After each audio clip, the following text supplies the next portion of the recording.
it will take minimum 1 hour. ধর্ম যে প্রকার আমি নেইছে বুঝিছে সেটা ধর্মর তার তা নয়।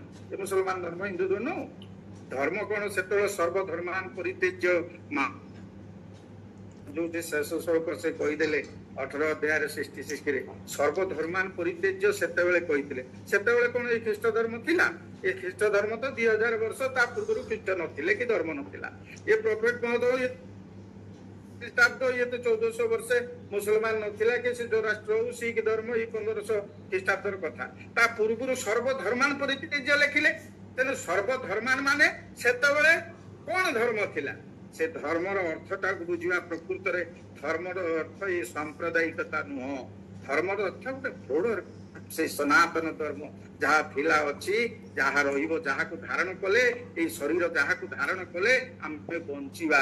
ଯାହାର ଧୀରେ ଧୀରେ ଧୀରେ ଧୀରେ ଦେହ ଖରାପ ହବ ସେ ରୋଗ ହବ ସେ ମରିବ। ତେଣୁ ଧର୍ମ ତାର ଅର୍ଥଟାକୁ ଆମେ ବୁଝିବା। ତାପରେ ମୃତ୍ୟୁ ବୁଝିବା ଯେ ପ୍ରକୃତରେ ଆମେ ଜନ୍ମ ହେଇଛନ୍ତି ଯଦି ମରିବାଟା ମୃତ୍ୟୁଟା ଯନ୍ତ୍ରଣାଦାୟକ ହଉଛି କାହିଁକି? କିଛି ଲୋକଙ୍କର ଦେଖିବେ ମୃତ୍ୟୁଟା ଯନ୍ତ୍ରଣାଦାୟକ ହଉଛି ଆଉ କିଛି ଲୋକଙ୍କର ଯନ୍ତ୍ରଣାଦାୟକ ହଉନି। ଆଉ ଏଇ ଯୋଉ ମୃତ୍ୟୁଟା ହଉଛି ତା କାରଣ କଣ? ମେଡିକାଲ ସାଇନ୍ସ କଣ କହୁଛି କାହିଁକି ମରୁଛେ? ବେଦାନ୍ତ ଦର୍ଶନ ଯୋଉ 8ଟି କାରଣ କହିଛି ମୃତ୍ୟୁର କାରଣ ତାକୁ ବି ଜାଣିବା। ମୃତ୍ୟୁ କେତେ ପ୍ରକାର ଆମେ ଜାଣିବା। ବହୁତ ପ୍ରକାର ମୃତ୍ୟୁ ଆମେ ଖାଲି ଜାଣୁଛନ୍ତି ଆବୃତ୍ତି ଅନାବୃତ୍ତି। କିଏ ଫେରିବ କିଏ ପରମାତ୍ମାଙ୍କ ସହିତ ମିଶିବ। ମୃତ୍ୟୁ ସମୟରେ ତାର ଅବସ୍ଥାକ, ମୃତ୍ୟୁ ପୂର୍ବର ତାର ଅବସ୍ଥାକ, ମୃତ୍ୟୁ ପରେ କି ଜନ୍ମ ଆମେ ପାଇବା। ଆମର ଯୋଉ କର୍ମ ତ ଡିସାଇଡିଂ ଫ୍ୟାକ୍ଟର। ଆମର ଏଇ ଯୋଉ ବର୍ତ୍ତମାନ ଯୋଉ ଜନ୍ମଟା ହେଇଛି ମୃତ୍ୟୁ ହବ ଏଇ ଯୋଉ ଜନ୍ମ ମୃତ୍ୟୁର ଯୋଉ ରହସ୍ୟ ତାର ଡିସାଇଡିଂ ଫ୍ୟାକ୍ଟର କର୍ମ ଆମକୁ ଜନ୍ମ ଦଉଛି। କର୍ମ ଆମକୁ ମୃତ୍ୟୁଟା ଯନ୍ତ୍ରଣାଦାୟକ ହବ କି ନାହିଁ କହୁଛି। କର୍ମ ଇଜ ଦି ଡିସାଇଡିଂ ଫ୍ୟାକ୍ଟର, ଜ୍ଞାନ ଇଜ ଦି ଡିସାଇଡିଂ ଫ୍ୟାକ୍ଟର। ଏଇଗୁଡକୁ ଇଏ କରିବା। ଆପଣ ଦେଖନ୍ତୁ କିଏ କହିବ ଏଇଗୁଡାକ ବହୁତ ଲୋକ ବହୁତ କଥା କହୁଛନ୍ତି ଯେ ପ୍ରକୃତରେ କର୍ମଟା ଅନୁସାରେ କେମିତି ମୃତ୍ୟୁ ହଉଛି ଟିକେ ଆଲୋଚନା କରିକି ଜନ୍ମର ମାନେ ଆଉ ମୃତ୍ୟୁର ମାନେ ଉପରକୁ ଯିବା। ଯେ ଜନ୍ମ ଯଦି ସମସ୍ତଙ୍କର ସମାନ ହୁଅନ୍ତା ତାହେଲେ ଆମେ ଜାଣନ୍ତେ ପ୍ରକୃତରେ ଆମର କର୍ମର କିଛି ନାହିଁ କି ଜ୍ଞାନ ନାହିଁ କି କିଛି ଶାସ୍ତ୍ର ନାହିଁ। ଆମେ କିଏ ଜନ୍ମ ହଉଛି ଦେଖନ୍ତୁ ଜନ୍ମ ବେଳେ କିଏ ଖାଇବାକୁ ପାଉଛି କିଏ ପାଉନି। ଆମେ ତ ସମସ୍ତେ ଲଙ୍ଗଳା ହେଇକି ଜନ୍ମ ହେଇଥିଲେ କିଛି କେହି କରିଥିଲେ କି ସେତେବେଳେ କର୍ମ? ଜନ୍ମ ପୂର୍ବରୁ ତ ଲଙ୍ଗଳା ହେଇକି ଆଇଲେ ସେତେବେଳେ ତ କରିନାହାନ୍ତି। ତେଣୁ ଆମର କାହିଁକି ଏଇ ବିଭେଦତା ସୃଷ୍ଟି ହେଲା? ଆପଣ ଦେଖିବେ ଆପଣଙ୍କର 4ଟା ପୁତ୍ର ଅଛନ୍ତି କି 3ଟା ପୁତ୍ର କି ଗୋଟେ ଅଛନ୍ତି। ଯୋଉମାନେ ଅଛନ୍ତି ତାଙ୍କ ଭିତରେ ଡିଫରେନ୍ସିଏଟ କାହିଁକି ହଉଛି? ପାର୍ଥକ୍ୟ କାହିଁକି ହଉଛି? ଆପଣଙ୍କର ଦେଖିବେ ପିଲା ଛୁଆ ଯୋଉ ହଉଛନ୍ତି ଆପଣଙ୍କ କଥା କେତେକ ପିଲା ମାନୁଛନ୍ତି ଆଉ କେତେକ ପିଲା ମାନୁନାହାନ୍ତି। ଯିଏ ମନ ଜାଣିକି କାମ କରୁଛି ବାପର ତାକୁ ଉତ୍ତମ ପୁତ୍ର ବୋଲି କହିଲା ବେଳେ ଉତ୍ତମ କନ୍ୟା କହିଲା ବେଳେ ଯାହାକୁ ନିର୍ଦ୍ଦେଶ ଦେଲେ ଯିଏ ମାନନ୍ତି ତାଙ୍କୁ ମଧ୍ୟମ ବୋଲି କହୁଛୁ। ଯୋଉ 4 ପ୍ରକାର ଆମର ପୁତ୍ର କନ୍ୟା ଅଛନ୍ତି ଶିଷ୍ୟ ଅଛନ୍ତି ଶିଷ୍ୟା ଅଛନ୍ତି। ଅଧମ ପୁତ୍ର କହିଲେ ସେ ମାନୁନି ଆଉ ସବୁଠୁ ସବୁ କୁକର୍ମରେ ଲିପ୍ତ ରହୁଛି ନରାଧମ ଯିଏ ଶିଷ୍ୟ ନରାଧମ ପୁତ୍ର। ଏଇ ଯୋଉ 4 ପ୍ରକାର ଉତ୍ତମ ପୁତ୍ର ମଧ୍ୟମ ପୁତ୍ର ଅଧମ ପୁତ୍ର ଏ ନରାଧମ ପୁତ୍ର ଏଇଗୁଡାକ ଛାଡିକିରି ଆହୁରି ମଧ୍ୟ 4 ପ୍ରକାର ଅଛି ବେଦାନ୍ତ ଦର୍ଶନ ଅନୁସାରେ। ଏଇ ଯୋଉ ଦେଖିବେ ଆପଣଙ୍କର କେତେ ଜଣ ପିଲା ଯେ 2-3ଟି ପିଲା ଯାହାର ଥିବେ ତା ଭିତରୁ ଦେଖିବେ ଜଣେ ଯିଏ ଉଦାସୀନ ବାପର କାମ ମାନେ ନିର୍ଦ୍ଦେଶଟାକୁ ମାନୁଥିବ ଆଉ ଜଣେ ବସିକିରି ଦିନ 12ଟା ବେଳେ ଶୋଇକିରି ଉଠିକିରି କଣ କରିବ ନା ସେ କହିବ ବାପ ତ ମୋର ଆଇଏସ୍ ଅଫିସର ଓଏସ୍ ଅଫିସର ମୋର ବାପ ତ ବହୁତ କିଛି ପଇସା ରଖିଛି ମୁଁ ତାକୁ ବସିକିରି ଖାଇବି। ସେ ତାକୁ କୁହାଯାଏ ଋଣ ନିବନ୍ଧିନୀ ପୁତ୍ର ଋଣ ନିବନ୍ଧିନୀ କନ୍ୟା। ପୂର୍ବ ଜନ୍ମରେ ଆମେ ତାଙ୍କ କତରୁ ଋଣ ଆଣିଥିଲେ ସେଇ ଋଣଟାକୁ ସେ ଖାଇକି ବର୍ତ୍ତମାନ ସୁଝିବେ। ଅର୍ଥାତ ଆମର ଯୋଉ ଋଣଟା ସେ ପରିଶୋଧ ଆମେ ତାଙ୍କୁ ଦେଇକି କରିବା। ସେ କିଛି କରିବେ ନାହିଁ, ସେ ବସିଥିବେ ଆପଣ ଯେତେ ତାଙ୍କୁ କଲେ ବି କିଛି ହବନି। ତେଣୁ ଏଇ ଯୋଉ ଜନ୍ମଟା ହଉଛି এটা କାହିଁକି ଏ ପ୍ରକାର ହଉଛି? এটা ଡିସାଇଡିଂ ସେଇଠିକି ଯିବା। ଆମେ କି କର୍ମ କଲେ କି ଜନ୍ମ ହବା, ଆମର କାହିଁକି ଏ ପ୍ରକାର ଜନ୍ମ ହେଲା, ତେଣୁ ସେଇଗୁଡାକ ଆମେ ଆଲୋଚନା କରିବା। କର୍ମର ଫଳ ବି ବର୍ତ୍ତମାନ ଦେଖିବେ 4 ପ୍ରକାର କର୍ମର ଫଳ। ଆମ ଯେ ସମୟ ହବ କେତେବେଳେ କର୍ମ ଚାପ୍ଟର ଆଉ ଥରେ ଆଲୋଚନା କରିବା, 2-3ଟା କ୍ଲାସ ଲାଗିବ। କର୍ମ ତତ୍କାଳିକ ଆମେ ବର୍ତ୍ତମାନ କଥା ହଉଛନ୍ତି, ମୁଁ ଜଣକୁ ଗାଳି ଦେଲି ସାଙ୍ଗେ ସାଙ୍ଗେ ସେମିତି ରିଆକ୍ସନ ହେଇକି गला ये सांगे सांगे फलटा मिल गला किंतु दूर प्रसारी जो माने पाठ पढ़िले 5 वर्ष 10 वर्ष किए ओएस पाइला कि आएस पाइला कि पुलिस अफसर है दूर प्रसारी फल सुदूर प्रसारी फल जो माने जो महात्मा होती जो माने प्रधानमंत्री विश्व सेक्रेटरी जनरल इत्यादि जो ऊपर स्थान को जाउछंती सुदूर प्रसारी साधना रही आउ किछि न करिकी मध्य दंड पाइबे कर्म न जपि बौद्ध व्यंच विकर्मण अकर्मणश्च बौद्धव्यं गहना कर्मण गति गहना कर्मण गति माने कर्मर गतिटा होची गुप्त आपण कर्म न करी दंड पाइबे आउ जे कर्म करिथिबो से दंडरु मुक्त हबो एई जो सिस्टमटा आपण समस्ते कहना प्राप्त वयस्का अनुभव कर सारे आप जस्टिस पाउछन एई जो जस्टिस न मिलबार एई प्रभाव विस्तारी फल एथिरे किछि आपण करि नथिबे आपण फल पाइबे तेनो एई जो डिसाइडिंग फैक्टर इज कर्म तेनो एई कर्मटा जो होची आमर वर्तमान जोटा आमे करूचंती सेहिति पई से जो श्लोकरे आपण माने जानिचंती कॉमन श्लोक कोणी एव अधिकारते कर्मण्ये बाधिकारस्ते कर्मण्ये बाधिकारस्त माने कर्मणि कर्म गुडी करे अधिकार ते माने तुमर अछि वर्तमान कोन करिवि एटा that is up to me कर्मणि एव अधिकारते कर्मण्ये बाधिकारस्ते महाफलेषु कदाचन फल उपरे अधिकार नाही माने फलटा प्रारब्धरु आछि काहेकि आमे वर्तमान जा 3टी पिला 2टी पिला हमर डिफरेंशिएट होची के ऋण बंधिनी बापर पैसा खाई उड़े कि आराम रे जॉयस करची बापा हमर पैसा रखिची आउ के कहची ना बापा को मु सहायता करी मु चाकरी करी इत्यादि ए जो डिफरेंशिएट होची एटा कर्म अनुसार हम मानकर डिफरेंशिएट होची बहुत आमे यदि कर्म ठीक भाव रे करिथिबा भगवान कहउचंदी कोन ना ए जो शरीर तू पाइयो एटा कर्म अनुसार पाइचु नल तो काकु जा ही थांतु धृतराष्ट्र भलिया तेणु ये जो शरीर यदि कर्मर फल ठीक हुए ताहले तुम्हें भल शरीर पाइब कर्मर फल अनुसारे शरीर मिले कर्मर फल अनुसारे पिता माता मिले पिता माता माने मो बापा मु जो घरे जन्म हबी से गीता पाठ करथुबो कि नाही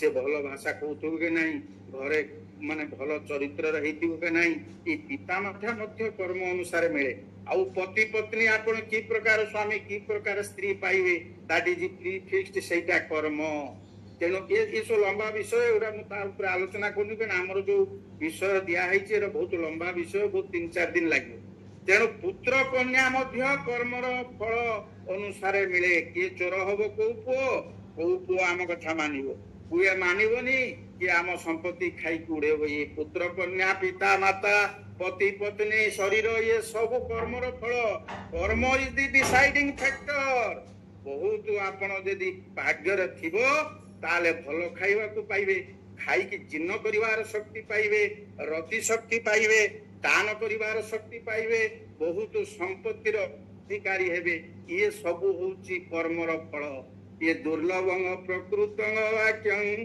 दुर्लभाक्षम कुत्सुत दुर्लभा सदृशी भार्या दुर्लभ स्वजन प्रिय ये जो आमे पाउचंती निज परि बंधुटी पाइबा मध्य दुर्लभ स्वजन प्रिय आपण मन लाखी मनटी पाइबा दुर्लभ समस्त संगे एडजस्ट करिवे आपणकर मन को नहीं केही एडजस्ट करिवे नाही ये कर्मर फल मध्य केते माइन्यूटली देखो हम शास्त्र ता भीतर को जाईची तेनी यार समाधान कर this are the problems create a problem is not a problem to solve a problem is a problem तेनु वर्तमान सॉल्व कोन यार जे सॉल्व होची कि गीता ताकू देईची कोन समस्या सारा विश्व रे नाही जो समस्या रो समाधान गीता भीतर नाही सेहि पाई most of the countries and the people of the world used to read Bhagavad Gita से दिन जेते महात्मा गांधी पहुंचते कैम्ब्रिज लाइब्रेरी रे से लाइब्रेरियन को पचारिथिले ये विश्वर सबुठु बड़ लाइब्रेरी सेते थिला जे से लाइब्रेरी को बहिटा को व्यक्ति को पढ़ंती ये शिवानंद को गीता रे कमणिका रे लिखा है जे से उत्तर देइथिला सेही कैम्ब्रिज लाइब्रेरी लाइब्रेरियन जे कोन उत्तर देला ନା ये भगवत गीता बोली गोटे पुस्तक अच्छी सारा संसार जिते लोक ये आसती से प्रथम से बहीटी पढ़ती तेणु majority people of the world used to read Bhagavad Gita. What for? We are being respected by other countries of the world. Old Bhagavad Gita, Veda, Upanishad. हम पाखरे अन्य किसी विशेष किसी नहीं जे हमें हमको लोग पूजा करिवे ये करिवे हम संस्कृति तापर को हमें जीवा importance of Bhagavad Gita chapter एगुडा को मु आलोचना करिछि तेणु गीता कोन समाधान देला ना अध्ययन से समितो अग्नि भस्मसात कुरुतेर जुन ज्ञानाग्नि सर्वकर्माणि भस्मसात कुरुते तथा जथै धान से समितो अग्नि ये जे निया ये जेमिति काठ समिध को भस्मीभूत कर दो हे अर्जुन ज्ञान रूपक अग्नि यदि प्रज्वलित हेई उठिब तो हृद कंदर रे ताहले जो प्रारब्धर जो कर्म गुड़ाक आसीची जो एगुड़ाक मिली सब राक्टिफाए हेकी पुणी क्रियमान कर्म संस्कारित हो तेणु ज्ञान आउ कर्म चैप्टर न बुझी आम जन्म मृत्यु चैप्टर को जीवा अर्थ ये आमको टिके कष्ट लागिबो जेहेतु आपण माने थर दुई थर बुझी सारलेनी तेणु मु एटा को बुझेली नले मु कर्म उपर को जाइता ये जस्य नास्ति स्वयं प्रज्ञा शास्त्र तस्य करोति किं लोचनाथान विहीनस्य दर्पण किं करिष्यति एरा तो नाही सेते ओइना देखिले कोन हबो दर्पण देखिले कोन हबो तेनु दिन शास्त्र आमे पढिले किछि कथा नै शास्त्र सुनिले किछि कथा नै भलो कथा किंतु हमर ज्ञान दरकार बोध ज्ञान दरकार ए मनुष्य को मनुष्य बोली काहे की कोहा होछि ये मनुष्य ता पाखरे गुटे विचार शक्ति अछि किंतु पशु ता पाखरे विचार शक्ति नाही पश्यति इति पशु जे केवल देखे लड़ाई लगी थे ता छुआ को किए मार दउथो से ये करथो अन्य जन को मारथो से खाली देखिबो तार रिएक्शन भी भलो भाव रे करि पारे ना से खाली देखे पश्यति इति पशु देखि कर बुझी पारे ना कोन होउची नाही तार प्रज्ञा नाही किंतु मनुष्य तार विचार पूर्वक से कार्य करि मता भगवान ताकू देइचंती इत्यादि इत्यादि मनुष्य देह दिव्य ज्ञान देखि संतोष भगवान इत्यादि लंबा विषय तेणु ये ज्ञान चैप्टर रे ज्ञान कौन विद्या कौन शिक्षा कौन शिक्षक कौन इत्यादि इत्यादि सब ता भितरे हम ज्ञान चैप्टर रे ज्ञान चैप्टर ता भारी इंपोर्टेंट चैप्टर जेले आउ कर्म चैप्टर ता भारी इंपोर्टेंट चैप्टर ज्ञान खाली हमें बुझी देले हबनी प्रकृत ज्ञान कौन आउ विद्या कौन आत्मज्ञान कौन प्रज्ञा कौन आत्म साक्षात्कार कौन आत्मिक स्थिति कौन ज्ञान विज्ञान कौन ये सब ताकू चेतन कौन ये शास्त्र ज्ञान आम पढ़ुचंती गुरु ज्ञान आमको गुरु दउचंती किंतु बोध ज्ञान यदि जागृत न होईची ये किछि काम दब तेणु विद्या गुरु ये शिक्षा विद्यालय ये सब ज्ञान चैप्टर एगुड़ाक आम आलोचना पर करवा वर्तमान आमर निर्दिष्ट विषय उपर को जीवा से होची विषयर ना आमर दिया हैची कोन ना जन्म मृत्यु प्रकृति माने कौन आमे बुझिबा दरकार जे जीवनर लक्ष्य होची प्रथमे आमे बंचिबा शांति रे बंचिबा आरोग्य रे बंचिबा आमे बंचिला परे तापरे आमे तत्व जिज्ञासा करिबा कि परमात्मा को जानिबा कि तापरे आमे कर्म करिकि आयस अवसर हबा कि किंतु प्रथमे बंचिबा दरकार आरोग्य रे बंचिबा दरकार सुस्थ शरीर रे बंचिबा दरकार शांति दरकार से दिन शिव पार्वती को किमिति कहउचंती टिके दिपद टॉपिक ऊपर को जेबी जे पार्वती तपस्या करूचंती कठोर तपस्या कोन पई ना शिवं को पाइबा पई कठोर तपस्या करूचंती ओम नमः शिवाय बहुत तपस्या कले ए कथा शिव जानी पारला परे से कौन करूचंती ना से आसुचंती आसी गुड ब्रह्मचारी वेशरे आसचंती देखुचंती प्रकृत रे पार्वतीर प्रकृत उद्देश्य कौन मते पाइबा पई तपस्या करूची ना अन्य से ए करूचंती आसी कि ब्रह्मचारी ठिया हला परे पार्वतींकर सेतबेले आस्ते आस्ते भांगी जाईची तांकर तपस्या ये पार्वती की से पचारुचंती प्रश्न के ना से ब्रह्मचारी को अरे तुम्हें कौन शिव को तुम्हें पूजा करुच ये तुमर तो सबु सुखर मालिक तुम बाप सबु कथा रखी तुम्हें एते सुंदरी तुमर बहुत बर तुमको मिले ଗୋଟେ ଚିତା ଭସ୍ମାଲେପ ଗରଣ ମସନଙ୍ଗ ଦିକିପଟ ଧରୋ ଜଟାଧାରୀ କଣ୍ଠେ ଭୁଜଗ ପ୍ରତିହାରୀ ପଶୁପତି ଏ କପାଳି ଏଇ ଯୋଉ ଜିନିଷ ସେ ଚିତା ଚୈତନ୍ୟ ଲଗେଇକିରି ଭସ୍ମ ଲେପିକିରି ସେ ଗୋଟେ ଶ୍ମଶାନରେ ବସିଛି, ସାପ ତା କଣ୍ଠରେ ରହିଛି, ଇଏ ଏଇଗୁଡାକ ଇଏ ସେ ଗୋଟେ ଖପୁରରେ ସେ ଖାଉଛି, ଇଏ ତାକୁ ତୁମେ କାହିଁକି ପୂଜା କରୁଛ, ପାଇବା ପାଇଁ ଚାହୁଁଛ? ଇଏ କରିକି ଶିବଙ୍କୁ ସେ ଭର୍ସନା କରୁଛନ୍ତି। ତୁମେ ତ ପଟ ବସ୍ତ୍ର ପିନ୍ଧିଛ, ତୁମର କଙ୍କଣ ହାତରେ ଅଛି, ତୁମେ ତ ମୃଗ ଛାଲ ଉପରେ ବସିଛ, ଯେ ତେଣୁ ଇଏ ସବୁ ବସିକି ତୁମର ତ ବହୁତ ପଇସା ଅଛି, ବାପର ପଇସା ଅଛି, ତୁମର ସୁନ୍ଦର କଣ ଅଛି, ତୁମେ ଇଏ ତା ବିରୁଦ୍ଧରେ ତାକୁ କାହିଁକି ସେ ଯେ ଗୋଟେ ତୁମର ତ ହାତୀ ଅଛି, ସେ ଗୋଟେ ବୃଷଭ ବୁଢା ବୃଷଭ ଉପରେ ବସିକି ପଛରେ କାହିଁକି ଲାଗିଛ? ତ ଭର୍ସନା କରିଛନ୍ତି ଯେତେବେଳେ କିଏ ନା ଶିବ ପାର୍ବତୀଙ୍କୁ, ପାର୍ବତୀ ଆସ୍ତେ ଆସ୍ତେ ରାଗି ଯାଇଛନ୍ତି। ରାଗି କରିକି ସେ କହୁଛନ୍ତି ଯେ ତୁମେ ଏ ପ୍ରକାର କହିବାକୁ ତୁମେ ସାହସ କଲ କେମିତି? ଯେ ଗୋଟେ ମହାନ ବ୍ୟକ୍ତିଙ୍କୁ ଯିଏ ନିନ୍ଦା କରେ ସିଏ କେବଳ ପାପୀ ନୁହଁ, ଯିଏ ସେ କଥା ମଧ୍ୟ ଶୁଣେ ସିଏ ମଧ୍ୟ ପାପୀ। ତେଣୁ ଶିବଙ୍କୁ ତୁମେ ଭର୍ସନା କରିବା ଅର୍ଥ ତୁମେ ତ ମହାପାପୀ ହେଲ, କିନ୍ତୁ ତାଙ୍କୁ ପାଇବା ପାଇଁ ଚେଷ୍ଟା କରୁଛି ଯେ ମହାନ ବ୍ୟକ୍ତିଙ୍କ ବିରୁଦ୍ଧରେ ଯିଏ ନିନ୍ଦା କରୁଛି, ଯିଏ ଶୁଣିବ ପ୍ରୋଟେଷ୍ଟ ନ କରିକିରି ସିଏ ମଧ୍ୟ ପାପୀ। ଏହା କହିକି ରାଗିକି ଯେତେବେଳେ ପଳେଇ ଯାଉଛନ୍ତି ପାର୍ବତୀ ସେ ବ୍ରହ୍ମଚାରୀ କଣ କରୁଛନ୍ତି ନା ତା ହାତକୁ ଧରି ପକଉଛନ୍ତି, ଧରିକି ଟାଣି ଆଣୁଛନ୍ତି ଏବଂ ତାଙ୍କର ନିଜ ରୂପ ପ୍ରକାଶ କରିଛନ୍ତି। ସେଇ ଶିବ କହୁଛନ୍ତି ଅପିକ୍ରିୟାର୍ଥଂ ସମିଧ, ଯେ ତୁମର ତପସ୍ୟା ମିଳୁଛି ତ, ସମିଧ ମିଳୁଛି ତ, ଆଉ ସ୍ୱଶକ୍ତିଆ ତପ ପ୍ରବର୍ତ୍ତତେ, ତୁମେ ତୁମର ଶକ୍ତି କାହିଁକି ତପସ୍ୟା କରୁଛ? ତ ଜଳାନ୍ୟ ସ୍ନାନ ବିଧି କ୍ଷମାଣିତେ, ସ୍ନାନ ବିଧି କରିବା ପାଇଁ ତୁମେ ଗାଧେଇବା ଉତ୍ତମ ଜଳ ପାଉଛ ତ ପାର୍ବତୀ?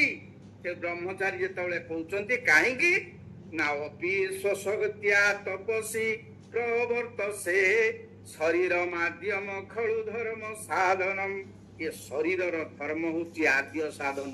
ସାଧନ ମାନେ ଉପାୟ, ଉପକରଣର ପନ୍ଥା ହଉଛି ଏ ଶରୀର।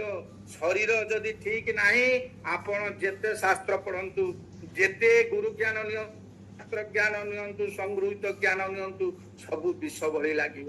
ତେଣୁ ଏତିକି କଥା କହିବାର ମୋର ତାତ୍ପର୍ଯ୍ୟ ହଉଛି ଆମର ବଞ୍ଚିବା ହଉଛି ଆମର ଜୀବନର ଲକ୍ଷ୍ୟ। ଆଉ ସେଇ ବଞ୍ଚିବାଟା ଆରୋଗ୍ୟରେ ହବା ଦରକାର, ଶାନ୍ତିରେ ହବା ଦରକାର, ଆଉ ପରମାତ୍ମାଙ୍କୁ ଜାଣିବା ଦରକାର। କେବଳ ଏଇ ଆନନ୍ଦ ଶାନ୍ତି ସେଇ ପରମାତ୍ମାଙ୍କ ପାଖରେ ଅଛି। ଯେତେବେଳେ ଆପଣ ପରମାତ୍ମାଙ୍କ ସହିତ ଯୋଗ ହେଇଯିବେ, ଯେତିକି ସମୟ 5 ମିନିଟ୍ ହଉ 10 ମିନିଟ୍ ହଉ, ସେତିକି ବେଳେ ଦୁନିଆଟାକୁ ଭୁଲିଯିବେ, ଆନନ୍ଦଟା ସେଇଠି ପାଇବେ। ଠିକ ପରମାତ୍ମାଙ୍କ ଲିଙ୍କ ଯେତେବେଳେ କଟିଯିବ, ଆମ ସଂସାରକୁ ପଳେଇ ଆଇଲେ ଦୁଃଖଟା ଆରମ୍ଭ ହେଇଗଲା, ସାଙ୍ଗେ ସାଙ୍ଗେ ଦୁଃଖ ଆସିଗଲା। ତେଣୁ ଏଇ ଯୋଉ ଯେତିକି ସମୟ ପରମାତ୍ମା ଆମେ ଲିଙ୍କରେ ରହିବା ସେତିକି ସମୟ ଶାନ୍ତି ପାଇବା। କିନ୍ତୁ ଏଇ ପରମାତ୍ମାଙ୍କୁ ଆମେ ଯୋଉ ଯିବା, ପରମାତ୍ମାଙ୍କ ପାଖକୁ ଆମେ ଯିବା, ଏଇ ଯୋଉ କ୍ରିୟାଟା ହବ କେମିତି ହବ? ଶରୀର ମାଧ୍ୟମରେ ହବ। ଶରୀର ମାଧ୍ୟମ, ସେଇଥିପାଇଁ ଶରୀରକୁ ପ୍ରଥମ କଥା କୁହାଯାଇଛି ଯେ ଶରୀର ହଉଛି ତାର ମାଧ୍ୟମ, ଶରୀର ହଉଛି ପ୍ରଥମ, ସେ ହଉଛି ସାଧନର ଉପାୟ, ସେ ହଉଛି ଉପକରଣର ପନ୍ଥା। ସେ ହଉଛି କିଏ ନା ଏ ଶରୀର। ଏ ଶରୀରଟାକୁ ଠିକ ଯଦି ଆପଣ ନ ରଖିବେ, ଆପଣ କୌଣସି କାମ ଠିକ ଭାବରେ କରିପାରିବେ ନାହିଁ। ତେଣୁ ଶରୀର ମାଧ୍ୟମ ଖଳୁ ଧର୍ମ ସାଧନ, ଏ କଥାଟା ଅଛି କୋଉଠି?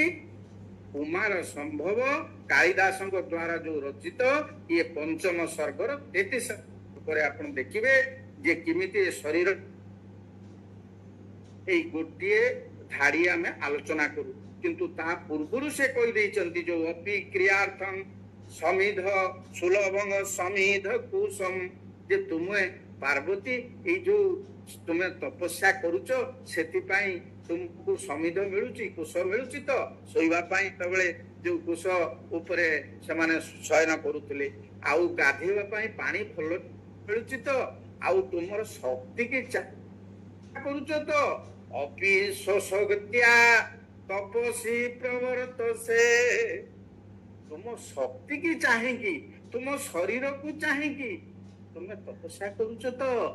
ତୁମର ଶରୀର ଯଦି ତୁମକୁ ଏଲାଉ ନ କରିବ ତୁମେ ଏ ତପସ୍ୟା କରିପାରିବ ନାହିଁ। ତୁମ ଶରୀର ଖରାପ ହେଇଗଲେ ତୁମେ ଅଳ୍ପ ଦିନରେ ଚାଲିଯିବ ଇତ୍ୟାଦି ବହୁତ କଥା ତାଙ୍କୁ ବୁଝେଇଲା ପରେ ତାପରେ ସେ ଶୁଣି ନାହାନ୍ତି ପାର୍ବତୀ ଏତେ କଠୋର ତପସ୍ୟା। ତାପରେ ନିଜେ ଶିବ ଆଉ ନିଜର ବ୍ରହ୍ମଚାରୀ ରୂପକୁ ଛାଡ଼ି ତାଙ୍କର ଅରିଜିନାଲ ରୂପ ହବାରୁ ପାଦ ତଳେ ପ୍ରଣାମ କରିଛନ୍ତି ଇତ୍ୟାଦି ଇତ୍ୟାଦି କୁମାର ସମ୍ଭବରେ ଅତି ସୁନ୍ଦର ଭାବରେ କରାଯାଇଛି। ତେଣୁ ବର୍ତ୍ତମାନ ଆମେ ଇମ୍ପୋର୍ଟାନ୍ସ ଅଫ ଏଇ ଯୋଉ ବାର୍ଥ ଆଣ୍ଡ ଡେଥ ରେ ଆମେ ଦେଖୁଛନ୍ତି କଣ ନା ଏ କର୍ମ ଯେମିତି ଆମର ଜନ୍ମ ଆଉ ମୃତ୍ୟୁକୁ ଠିକ କରୁଛି, ଡିସାଇଡିଂ ଫ୍ୟାକ୍ଟର ହଉଛି। କର୍ମ ଅନୁସାରେ ଜନ୍ମ ହଉଛି, କର୍ମ ଅନୁସାରେ ମୃତ୍ୟୁ ହଉଛି। ଆମେ କର୍ମ ଅନୁସାରେ ଆମେ ଯେତେ ଆଜି ପାଇଛନ୍ତି ଘର ଦ୍ୱାର ସ୍ତ୍ରୀ ଅଙ୍କ ଢଙ୍କ ଏସବୁ ପ୍ରାରବ୍ଧ କର୍ମ ଅନୁସାରେ ମିଳିଛି। ଯେତେ ପିଲା ଅଛନ୍ତି ସମସ୍ତ ପିଲା ସମାନ ହଉନାହାନ୍ତି, ଏ କର୍ମଟାକୁ ଡିସାଇଡ କରୁଛି। ତେଣୁ ଏଇ ଯୋଉ ଜନ୍ମ ଚ୍ୟାପ୍ଟର ଉପରକୁ ଆମେ ଏବେ ଯିବା।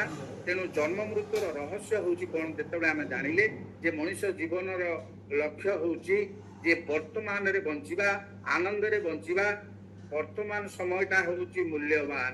ତେଣୁ ଆଜି ଆମେ ବଞ୍ଚିଛନ୍ତି, ଯଦି ମରିଯିବା କାଲି ସେଇ ଫଟୋ ଉପରେ ଭଲ ଫୁଲ ଦେବେ, ତାପରେ କାଗଜ ଫୁଲ ଆଣିକି ପହଞ୍ଚେଇବେ, ତାପରେ ସେ ହଜିଯିବ।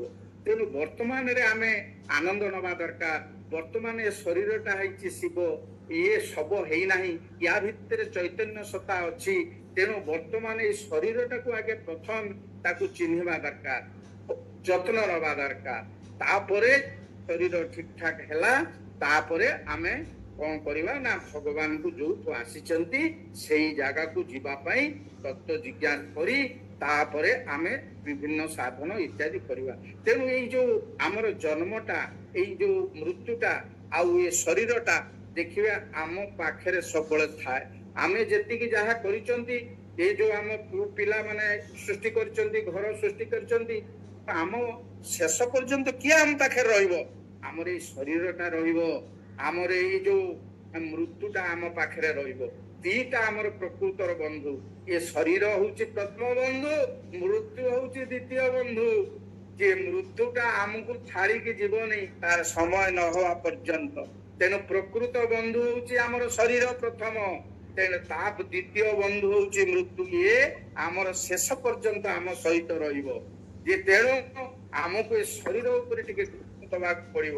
ଶେଷ ପର୍ଯ୍ୟନ୍ତ ଯେହେତୁ ଆମର ଶରୀର ରହିବ, ତେଣୁ ଶରୀରଟାକୁ ସୁସ୍ଥ ରଖିଲେ ଆପଣ ସବୁ କାମ କରିପାରିବେ। ତେଣୁ ବର୍ତ୍ତମାନ ଏଇ ଜନ୍ମର ଅର୍ଥଟା ଟିକେ ଆମେ ଦେଖିବା। ପ୍ରକୃତରେ ଜନ୍ମଟା କଣ, ଜନ୍ମଟା ମୃତ୍ୟୁଟା କଣ, ଏ ଜନ୍ମଟା କେତେ ପ୍ରକାରର। ଏ ଯୋଉ ଜନ୍ମ ମୃତ୍ୟୁ ଏଇଟାକୁ ଜାଣିଲେ କଣ ହବ ନା ଆମର ଗୋଟେ କ୍ଲାରିଟି ଆସିଗଲା ପରେ ସଂସାରଟା ଆଉ ଭୟ ଲାଗିବ ନାହିଁ। ଯେ ମୃତ୍ୟୁର ଅର୍ଥ କଣ ଆମେ ଜାଣିଛନ୍ତି ନା ଯେତେବେଳେ ଶରୀର ଆତ୍ମା ଛାଡି ଦଉଛି ଆମକୁ, ସେତେବେଳେ ମୃତ୍ୟୁ ହେଇଯାଉଛି। ଯେ ଶରୀରର ଅନ୍ତ ହଉଛି ମୃତ୍ୟୁ, ମୃତ୍ୟୁଟା ଗୋଟେ ଅନ୍ୟ ଏକ ଜନ୍ମର ଆରମ୍ଭ। ତେଣୁ ଜନ୍ମ ଯେତେବେଳେ ଶରୀର ସହିତ ଆମର ଆତ୍ମାର ସଂଯୋଗ ହଉଛି, ସେତେବେଳେ ତାକୁ ଜନ୍ମ ବୋଲି କୁହାହଉଛି। ଯେତେବେଳେ ଶରୀର ସହିତ ଆତ୍ମା ହଉଛି, ସେତେବେଳେ ତାକୁ କଣ କୁହାହଉଛି ନା କୁହାହଉଛି। ଏ କଥାଟା କୋଉଠି ଅଛି? ଆପଣ 13 ଅଧ୍ୟାୟ କ୍ଷେତ୍ର କ୍ଷେତ୍ରକୁ ବିଭାଗ ଯୋଗରେ 26 ନମ୍ବର ଶ୍ଲୋକରେ ଦେଖିବେ।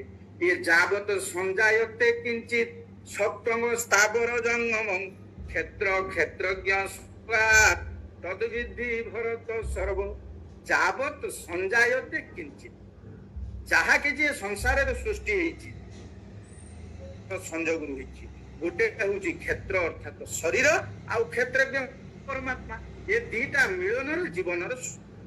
ତେଣୁ ଜନ୍ମ ହଉଛି କଣ ନା ଶରୀର ପ୍ଲସ ଆତ୍ମା। ତେଣୁ ମୃତ୍ୟୁଟା ସେଇଭଳିଆ ତା ଅପୋଜିଟ। ଯେତେବେଳେ ଆତ୍ମାର ବିଚ୍ଛେଦ ହେଇଯିବ ସେତେବେଳେ ମୃତ୍ୟୁ ଆସିବ। କିନ୍ତୁ ପ୍ରକୃତରେ ମୃତ୍ୟୁ କଣ? ଯେ ଆତ୍ମା କଣ କୁଆଡେ ପଳଉଛି କି? ଆତ୍ମା କୁଆଡେ ଯାଏନି, ଏଇଠି ରହିଛି ଗଣ୍ଠିଟା। এইটাକୁ ଆମେ ବୁଝିବା। ଆତ୍ମା ତ ଚାରିଆଡେ ଅଛି, ପଳେଇବ କୁଆଡେ? ପ୍ରକୃତରେ ଯାଉଛି, କରେଣ୍ଟ ଚାରିଆଡେ ଅଛି। ଆପଣଙ୍କ ବଲ୍ବଟା ଜଳୁଛି, ବଲ୍ବଟା ଯୋଉ ଜଳୁଛି, ବଲ୍ବ ପଛରେ କରେଣ୍ଟ ଅଛି। କିନ୍ତୁ ବଲ୍ବଟା, ଇଲେକ୍ଟ୍ରିକ ବଲ୍ବଟା ଯେତେବେଳେ ଫ୍ୟୁଜ ହେଇଯିବ ସେ ଜଳିବ କି? ଜଳିବନି। କରେଣ୍ଟ ଇଜ ଦେୟାର, ଯେମିତି ବଲ୍ ଇଜ ଫ୍ୟୁଜ। ସେଇ ପ୍ରକାର ଆମର ବଡି ଇଜ ଫ୍ୟୁଜ, ବଡିଟା ଆଉ ଆତ୍ମାକୁ ଧାରଣ କରିପାରୁନାହିଁ। ଧର୍ମ ଧାରୟତି ଇତି ଧର୍ମ ଧାରଣାତ ଧର୍ମ ଇତି ଆହୁ ଧର୍ମ ଧାରୟତେ ପ୍ରଜା ଯସ୍ୟାତ ଧାରଣ ସୁଯୁକ୍ତମ ସ ଧର୍ମ ଇତି ନିଶ୍ଚୟ। ଧର୍ମ କିଏ? ଏ ଯୋଉ ଧାରଣ କରିବ ଶରୀର ଆତ୍ମା ପ୍ରତ୍ୟେକ ଜାଗାରେ ଅଛି ପରମାତ୍ମାଙ୍କର ଅଂଶ, ସିଏ କଣ ଛାଡିକି ପଳେଇଲା? ଏଇଟାକୁ ଟିକେ ଭିତରେ ବୁଝିବା। କାରଣ ଆମେ ଯଦି ଏତେ ଦିନ ଗୀତାଟା ବୁଝିଲେ, ଆମେ ଯଦି ପ୍ରକୃତ ଭିତରକୁ ନ ଯିବା ତାହେଲେ ଅନ୍ୟମାନଙ୍କ ଭଳି ଆମେ ବୁଝିବା ଯେ ଏତେ ପ୍ରକୃତରେ ବଲ୍ବଟା ଜଳୁଛି, ସେ ଫ୍ୟୁଜ ହେଇଗଲା ପରେ ଆଉ ଜଳୁନି, ଯଦିଓ କରେଣ୍ଟ ତା ପଛରେ ଅଛି। ତେଣୁ ବଡି ଇଜ ଫ୍ୟୁଜ, ଜନ୍ମଟା ମୃତ୍ୟୁ, ଏଇ ମୃତ୍ୟୁ ଆଉ ଜନ୍ମ ଇଏ ବଡିର ହଉଛି। ତେଣୁ ସେଟାକୁ ମଧ୍ୟ ଭାଗବତରେ ଲେଖା ହେଇଛି ଯେ ସଂସାରେ ଯେତେ ନଦ ନଦୀ ପ୍ରବାହେ ମିଳନ୍ତି ଜଳଧି ସ୍ୱନାମ ଗୁଣ ପାଶରନ୍ତି ଲବଣ ଗୁଣ କୁ ବହନ୍ତି। ଏ ନଦୀର ମୃତ୍ୟୁ ହେଇଗଲା କେତେବେଳେ? ଯେତେବେଳେ ସେ ସମୁଦ୍ରରେ ମିଶିଲା। ସମୁଦ୍ର ଭିତରେ ଆଉ ନଦୀର ମଧୁର ଜଳ ଖୋଜିଲେ ଆଉ ମିଳିବନି। ଏ ମାଟିରେ ମିଶିବୁ ତୁହି, ମାଟିରେ ମିଶିବି ମୁହିଁ, ତଥାପି ମୋ ଆତ୍ମା ଫୁଲ ନଜୀବରେ ମଉଳି। ଏଣୁ ଆଶା ଦିନ କାଟେ ଗଙ୍ଗ ଶିଉଳି। ଏ କୁନ୍ତଳା କୁମାରୀ ସାବତ ଲେଖିଲେ ସେପାଳି କୃତିରେ ଯେ ପ୍ରକୃତରେ ଆତ୍ମାରେ କିଛି ଚେଞ୍ଜ ହଉନି। ଭାଗବତରେ ପୁଣି କହୁଛନ୍ତି ପରୀକ୍ଷିତକୁ ସେଇ ସୁଖଦେବ ମହାରାଜ, ଏ ପରୀକ୍ଷିତ ଜନମ କୌଣସି ଦିନ ନୋହିଛ ତୁମ୍ବେ ହେ ରାଜନ, ରେ ଜନମ ନୋହିବ ପାନରେ ନ ମରିବ, ଉତ୍ପତ୍ତି ସ୍ଥିତି ଯାର ନାହିଁ ପାଇଁ ଦୀପର ବଳିତା ଯେ ମନ୍ତ ତୈଳ ଯୋଗେ ଅଗ୍ନି ଜଳିତ, ତାହାକୁ ଅସଂଯୋଗ କଲେ ଅଗ୍ନି ଅଦୃଶ୍ୟ ହୁଏ ଭଲେ। ଯେ ତେଣୁ ଏ ଦୀପର ଯୋଉ ତେଲଟା ଯେତେବେଳେ ସରି ଯାଉଛି ସେତେବେଳେ ଆମର ମୃତ୍ୟୁ ହଉଛି। ତେଣୁ ଆମକୁ ଗୀତା କଣ କହୁଛି ମୃତ୍ୟୁ ବିଷୟରେ? ମୃତ୍ୟୁର ମାନେ କଣ ଗୀତା କହୁଛି ତ କହିଦେଇଛି ଯେ ଜାତ ସହି ଧ୍ରୁବ ମୃତ୍ୟୁ। ପଡିବ ଯେ ଜାତ ହି ଧ୍ରୁବ ମୃତ୍ୟୁ। ଜାତ ଷଷ୍ଠୀ ଏକ ବଚନ, ଜାତ ର ଯିଏ ଜନ୍ମ ହବ ସେ ଯେ ସମସ୍ତେ ମରିବେ ନୁହେଁ। ଯିଏ ଜନ୍ମ ହେଲା ଶରୀରଟା ସିଏ ମଲା। ଏ ଶରୀରର ଦିଟା ପାର୍ଟ ଅଛି, ଗୋଟେ ପାର୍ଟ ହଉଛି ଶରୀର ଆଉ ଗୋଟିଏ ପାର୍ଟ ହଉଛି ଶରୀର। ଏ ଶରୀର ପାର୍ଟଟା ମରୁଛି, ଏ ବିଷୟରେ ଦ୍ୱିତୀୟ ଅଧ୍ୟାୟରେ ଆମର ଆଲୋଚନା ହେଇଛି, ତାକୁ ଆଲୋଚନା କଲେ ଘଣ୍ଟେ ପଳେଇବ। ତେଣୁ ଶରୀର ପାର୍ଟଟା ଯୋଉ ମରୁଛି ସେ ତାକୁ ଆମର ଶ୍ରୀଲ ପ୍ରଭୁପାଦ ତାଙ୍କ ଇଏରେ ଭଲକିରି ଲେଖିଛନ୍ତି ଯେ ତାଙ୍କର ଯୋଉ କାଲିଫର୍ଣ୍ଣିଆ ଯୋଉ ସ୍ପିଚରେ ସେ କହୁଛନ୍ତି ସମସ୍ତଙ୍କର ଏଇ ଶ୍ଳୋକଟା ଦରକାର। ସେମାନେ କହିଲେ ଗୀତା ଆମର ପଢିବୁନି, ଆମର ଦରକାର ନାହିଁ। ଦେଖ ଇଏ ଦେହି ନ ଅଶ୍ବିନୀ ଯଥା ଦେ କୌମାରଙ୍ଗ ଯୌବନ ଜରା ତଥା ଦେହାନ୍ତର ପ୍ରାପ୍ତି ଧୀରେ ସ୍ତୋତ୍ର ନ ମୁହ୍ୟତି। ତା ମାନେ କଣ? ଇଏ ଦେହରେ କୌମାର ଯୌବନ ଜରା, ତାପରେ ମୃତ୍ୟୁ, ପୁଣି ଜନ୍ମ। ଏ କଥାଟା କଣ ଆମେରିକା ବାସୀଙ୍କର ନାହିଁ କି? ଇଏ ସାରା ବିଶ୍ୱର ପ୍ରତ୍ୟେକ ଲୋକଙ୍କ ଶରୀରରେ ଅଛି। ସିଏ ଜନ୍ମ ହବ, ବାଲ୍ୟ ଅବସ୍ଥା ଆସିବ, ପ୍ରଗଣ୍ଡ କୁମାର ଅବସ୍ଥା ଆସିବ, ଯୌବନ ଅବସ୍ଥା ଆସିବ, ତାପରେ ପୁଣି ସେ ଜରାଜୀର୍ଣ୍ଣ ଅବସ୍ଥା ହେଇକି ମୃତ୍ୟୁବରଣ କରିବ। ଏ ସାରା ବିଶ୍ୱ ମାନବ ସମାଜ ପାଇଁ ଗୀତା ହଉଛି ଗୋଟିଏ ଶାସ୍ତ୍ର, ଇଏ ମାନବ ଧର୍ମର ଶାସ୍ତ୍ର। ଏଠି ଯେ ଗୀତାଟା ଇଣ୍ଡିଆ ପାଇଁ ଦରକାର, ଆମେରିକା ପାଇଁ ଦରକାର, ଇଏ ଶ୍ଳୋକର ମାନେ ସମସ୍ତଙ୍କ ପାଇଁ। ତେଣୁ ଯିଏ ଜନ୍ମ ହବ ସିଏ ମରିବ। ତେଣୁ ମଲା ବେଳେ କଣ ହଉଛି ନା ବାଙ୍ଗ ମନାସେ ଦର୍ଶନା ଛଛାଦ। ମୃତ୍ୟୁ ସମୟରେ ବେଦାନ୍ତ ଦର୍ଶନ ଅନୁସାରେ ଏ ପାଣି ଆଉ ମନ ଏମାନେ ସବୁ କଣ ହେବେ? ଏ ଯୋଉ ମନ ଯୋଉ ଥିବ, ଏ କଥା ଆମେ କହୁଛନ୍ତି, ମୁଁ ବର୍ତ୍ତମାନ କଥା କହୁଛି, ଧରନ୍ତୁ ମରିଗଲି, କଣ ବର୍ତ୍ତମାନ ଯେ ଆଉ କଥା କହିପାରିବିନି। ପ୍ରଥମେ ତା ସିକ୍ୱେନ୍ସଟା କେମିତି ମୃତ୍ୟୁ ହଉଛି ଯେ ଆମର କଥାଟା ଅର୍ଥାତ୍ କଥା କହୁଛି, ଏଟା ତ ଗୋଟେ କର୍ମ ଇନ୍ଦ୍ରିୟ ପାଟି, ଏ ଇନ୍ଦ୍ରିୟ ମାନେ ଶିଥିଳ ହେଇଯିବେ। ଆଉ କଣ ହବ ନା ପାଟିରୁ କଥା ବାହାରିବନି, କିନ୍ତୁ ମନ ଫଙ୍କସନ କରୁଥିବ। ମନରେ ଏଇ ଇନ୍ଦ୍ରିୟ ଆଉ ପାଣି ଏମାନେ ମିଶିଯିବେ। ଏଇ ଯୋଉ ମନଟା କୁଆଡେ ଯିବ ନା ସେ ପ୍ରାଣରେ ମିଶିଯିବ। ଯୋଉ ପବନଟା ଭିତରେ ଟିକେ ଟିକେ ଟିକେ ଟିକେ ଚାଲିଥିବ ତା ଦେହରେ ମିଶିଯିବ। ସେ ପ୍ରାଣ ଲାଇଫ ଅଲଗା, ସୋଲ ଅଲଗା।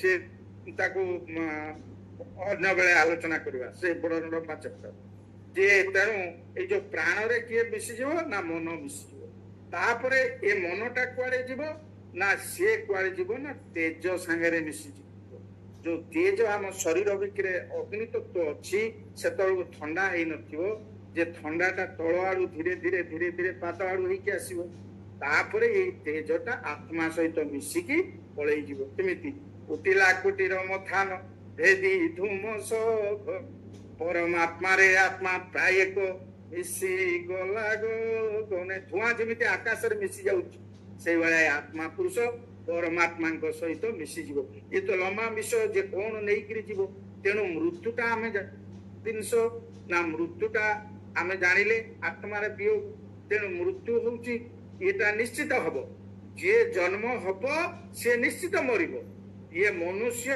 କେତେବେଳେ ମରିବ ଆଉ ଜନ୍ମ ହବ ନାହିଁ ତା କ୍ରିୟାଟା ବନ୍ଦ ହବ ଯେତେବେଳେ ସେ ତା ମୂଳ ଉତ୍ସ ସହିତ ମିଶିବ ଯୋଉଠୁ ସେ ପରମାତ୍ମା ଠାରୁ ଆସିଥିଲା ପରମାତ୍ମା ସହିତ ଯଦି ମିଶିଯିବ ତାର ଆଉ ରିବାର୍ଥ ନାହିଁ ସେଟାକୁ ଆମେ ଯିବା କୋଉମାନେ ଆମେ ପ୍ରକୃତରେ ମିଶି ପାରିବା କି ନାହିଁ ଆମ ପାଖରେ ସେ କ୍ୱାଲିଟି ଅଛି ନା ନାହିଁ ତେଣୁ ଏଇ ମୃତ୍ୟୁଟା ହଉଛି ଗୋଟେ କ୍ରମ ବିକାଶ ଏଟା ଗୋଟେ ଗ୍ରୋଥ ଏ ଅସ୍ତି ଜାୟତେ ବର୍ଦ୍ଧତେ ବୁଝା ହେଇଛି ବିପରିଣାମନ୍ତେ ଉପକ୍ଷତି ବିନଶ୍ୟତି ମଣିଷ ଜନ୍ମ ହବ ସେ ବଢିବ ତାପରେ ପୁଣି ତାର ଅବସ୍ଥା ଧୀରେ ଧୀରେ ଧୀରେ ଗୋଟେ ଅବସ୍ଥାରେ ଆଉ ଗୋଟେ ଅବସ୍ଥା ହବ ତାପରେ ଅବକ୍ଷୟ ଯେମିତି ବଢି ବଢି ବଢି ବଢି କ୍ଲାଇମାକ୍ସରେ ପହଞ୍ଚିଯିବ 40 ବର୍ଷ 45 ବର୍ଷ ତାପରେ ପୁଣି ଖସିକି ବିନଶ୍ୟତି ହବ ଏ କ୍ରମ ବିକାଶ ହେଇକି ମଣିଷର ମୃତ୍ୟୁ ହବ ମୃତ୍ୟୁ ହେଇକିରି ଏଇ ଯୋଉ ପାଞ୍ଚଟା ଜିନିଷ ଅଛି ଯେ ପାଞ୍ଚଟା ଜିନିଷ ସାଙ୍ଗରେ ଯିବ କିଏ କାହା ସହିତ ମିଶିବ ନା ଏ ଆମର ଶରୀର ଭିତରେ ଯୋଉଟା ଅଛି ନା ଆମର ଯୋଉ ହାଡ଼ ମାଂସ ଇତ୍ୟାଦି ଏଇଗୁଡାକ ସବୁ ସେ ଯାଇକି ମିଶିଯିବ କୋଉଠି ନା ମାଟିରେ ଜଳ ତତ୍ତ୍ୱ ଛେପ ରକ୍ତ ବୀର୍ଯ୍ୟ ଅଛି ସେ ଯାଇକି ମିଶିଯିବ ଜଳରେ ଅଗ୍ନି ତତ୍ତ୍ୱ ଆମକୁ ଭୋକ ଲାଗୁଛି ଶୋଷ ଲାଗୁଛି ସେ ଅଗ୍ନି ସାଙ୍ଗରେ ସୂର୍ଯ୍ୟଙ୍କର କିରଣରେ ମିଶିବ ଆମକୁ ଯେତେବେଳେ ପୋଡ଼ା ହବ କି ଫୁଟା ହବ ତାପରେ ବାୟୁ ତତ୍ତ୍ୱ ଅଛି ପ୍ରାଣ ଅପାନ ଜ୍ଞାନ ଉଦାନ ସମାନ ନାଗ କୁର୍ମ କୁକୁର ଦେବଦତ୍ତ ଧନଞ୍ଜୟ ଏମିତି ବହୁତ ପ୍ରକାର ବାୟୁ ଅଛି ସେ ବାୟୁ ସବୁ ବାୟୁ ସାଙ୍ଗରେ ମିଶିଯିବ ଆକାଶ ତତ୍ତ୍ୱ କାମ କ୍ରୋଧ ଲୋଭ ସେ ତା ସାଙ୍ଗରେ ମିଶିଯିବ ତେଣୁ ଶରୀର ଇଏ ପଞ୍ଚଭୂତର ମିଳିନ ହବା ଏଇଟା ହଉଛି ମୃତ୍ୟୁ ବୋଲି ଆମେ ତାଙ୍କୁ କହୁଛୁ ମୃତ୍ୟୁର ଅର୍ଥଟା ମୁଁ ଆପଣଙ୍କୁ କହୁଛି ତେଣୁ ଯିଏ ଜ୍ଞାନୀ ଲୋକ ସେ ମୃତ୍ୟୁକୁ ଭୟ କରୁନି କାହିଁକି ସେ ଜାଣିଛି ମୁଁ ଜନ୍ମ ହେଲେ ତ ମରି ଈଶାବାସ୍ୟ ଉପନିଷଦରେ ଆମେ କଣ ପଢିଲେ ଯେ ସେ ମାଟି ମାକୁ ପ୍ରାର୍ଥନା କରୁଛି ହେ ମାଟି ମା ତୋ ପାଖରୁ ମୁଁ ଫଳମୂଳ ଆଣିକି ଶରୀର ଗଠନ କଲି ମୋର ସମୟ ହେଇଗଲା ମୁଁ ଚାଲିଯିବି ଏଗୁଡା ଜ୍ଞାନୀ ପ୍ରାର୍ଥନା କରୁଛି ମୋ ଶରୀରକୁ ତୁ ନେଇଯା ମୁଁ ଋଣୀ ହେଇକି ତୋ ପାଖରେ ମରିବାକୁ ଚାହୁଁନି ହେ ମାଟି ମା ସେ ମାଟି ମାକୁ ପ୍ରାର୍ଥନା କରୁଛି ଗତି ଭର୍ତ୍ତା ପ୍ରଭୁ ସାକ୍ଷୀ ନିବାସ ଶରଣସ୍ତୁ ପ୍ରଭବ ପ୍ରଳୟ ସ୍ଥାନ ନିଧାନ ବିଜମ ଭୟ ତେଣୁ ଜ୍ଞାନୀ ଲୋକ ଏକଥା ଜାଣିଛି ସେ ମୃତ୍ୟୁ ସମୟରେ ଏକଥା ଚିନ୍ତା କରିକି ବୁଝିପାରୁଛି କାହିଁକିନା ମୃତ୍ୟୁ ତାର ହଉଛି ବନ୍ଧୁ ସିଏ ଜନ୍ମ ସହିତ ମୃତ୍ୟୁ ଆସୁଛି ଶେଷ ପର୍ଯ୍ୟନ୍ତ ଏଇ ମୃତ୍ୟୁ ରହିବ କୋଉ ବନ୍ଧୁ ବାନ୍ଧବ ରହିବେ ନାହିଁ ତେଣୁ ମୃତ୍ୟୁଟାକୁ ଆମେ ଭୟ କରିବା ଉଚିତ ନୁହେଁ ଏ କଥାଟା କେବଳ ଜ୍ଞାନୀ ଲୋକ ତେଣୁ ସେ ମୃତ୍ୟୁ ସମୟରେ ଚିନ୍ତା କରୁଛି ହେ ମାଟି ମା ତୁ ଆଣିକି ମୁଁ ଖାଦ୍ୟ ଖାଇଥିଲି ତୁ ଏ ଶରୀରକୁ ନେଇଯା ତୁ ପୋଡି ପକା ନ ତୁ ତୋ ମାଟିରେ ମିଶେଇ ଦେ ଜଳ ଦେବତାକୁ ପ୍ରାର୍ଥନା କରୁଛି ତୋ ପାଖରୁ ଜଳ ଆଣିକି ମୁଁ ପିଇଛି ଏ ଶରୀର ଗଠନ କରିଛି କେତେ ଚାଷ କରିଛି କାହାକୁ ପାଣି ଦେଇଛି ଇତ୍ୟାଦି କରିଛି ତୁ ମୋ ପାଖରେ ଯୋଉ ଜଳ ତତ୍ତ୍ୱ ଅଛି ସେ ଜଳ ତତ୍ତ୍ୱକୁ ତୁ ନେଇଯା ଏ ଈଶାବାସ୍ୟ ଉପନିଷଦରେ ଆମମାନେ ଏଟା ପଢିଛନ୍ତି ଅଗ୍ନି ଦେବତାକୁ ପ୍ରାର୍ଥନା କରୁଛି ଏ ଅଗ୍ନିଦେବ ତୋ ପାଖରୁ ଆଣିକି ମୁଁ ଖାଦ୍ୟ ହଜମ କରୁଥିଲି ସେଇ ଅହଂମାନର ଭୂତ୍ୱା ପ୍ରାଣୀନାଂ ଦେହମାଶ୍ରିତ ପ୍ରାଣ ପାନ ସମାଯୁକ୍ତଂ ପଚାମି ଅନ୍ନଂ ଚତୁର୍ବିଧମ୍ ସେଇ ବୈଶ୍ୱାନର ଅଗ୍ନି ତୁମେ ସୃଷ୍ଟି ହେଇଥିଲ ମୋ ଶରୀରରେ ତୁମେ ଶରୀରରେ ରହିକି ପ୍ରାଣ ପାନକୁ ସମାନ କରି ଯୋଉ ଅଗ୍ନି ଉଦ୍ଗୀରଣ ହଉଥିଲା ପେଟରେ ସେ ଖାଦ୍ୟକୁ ହଜମ କରୁଥିଲା ସେ ତୁମେ ବର୍ତ୍ତମାନ ଅଗ୍ନି ଦେବତା ନେଇଯାଅ ତୋର ହେଇଗଲା ମୁଁ ଚାଲିଯିବି ମତେ ଋଣମୁକ୍ତ କର ପ୍ରଭୁ ମୁଁ ଋଣମୁକ୍ତ ହେଇକି ଯିବି ଏ ପଞ୍ଚଦେବତାକୁ ପ୍ରାର୍ଥନା କରୁଛି ବାୟୁ ଦେବତାକୁ ପ୍ରାର୍ଥନା କରୁଛି ହେ ଦୟାବାନ ହେ ପ୍ରଭୁ ତୁମ ପାଖରୁ ବାୟୁ ତୁମେ ହବାରୁ ଜନ୍ମ ହେଲା କ୍ଷଣି ଯେ ସାଙ୍ଗେ ସାଙ୍ଗେ ଆମ ନାକ ପାଖରେ ପବନ ଆସି ପହଞ୍ଚୁଛି ଯେ ଆମେ ପ୍ରକୃତରେ जा भगवान को पूजा करिवार उद्देश्य को भगवान परमात्मा को मानिब उद्देश्य को आमे जतबे जन्म होइतिले खाइ सिके से मां स्तन रे क्षीर देई दउचंती से परमात्मा आम नाक देइचंती नाक पाखरे आमकी पानी ए कोन पवन देई दउचंती तेणु आमे बंचुचंती पवन ता आम नाक पाखरे न थांता आम बंचंती तेणु पवन टाकू जे देइची तो जन्म होला पर जे खाद्य देइची आमे से करिवानी ताकू तत्व जिज्ञासा करिवानी करिवानी का करिवा का तेणु सी हूँ आकाश देवता को से पूजा करुच्ची हे प्रभु तुम्हें यदि न था मोर चिंतन शक्ति आसी न था ये प्रकार मु जो प्रकार स्वरूप आसिली ये जो पानी पवन ये शरीर भितर मोर चलाचल कर न था आकाश देवता को प्रार्थना करुच्ची आकाश तत्व थिबारु ये तीनटा शून्य स्थान थिबारु ये पानी पवन रक्त सीना शरीर भितर चलुची तेणु आकाश देवता को प्रार्थना करुच्ची प्रभु मु तो हूँ सोल मु तो हूँ तेणु मु मो स्थान को पलि जीवी तुम्हें प्रभु जो माने मते देइथिलो से माटी माटी माँ को प्रार्थना करुच्ची तुम तत्व नहीं जाओ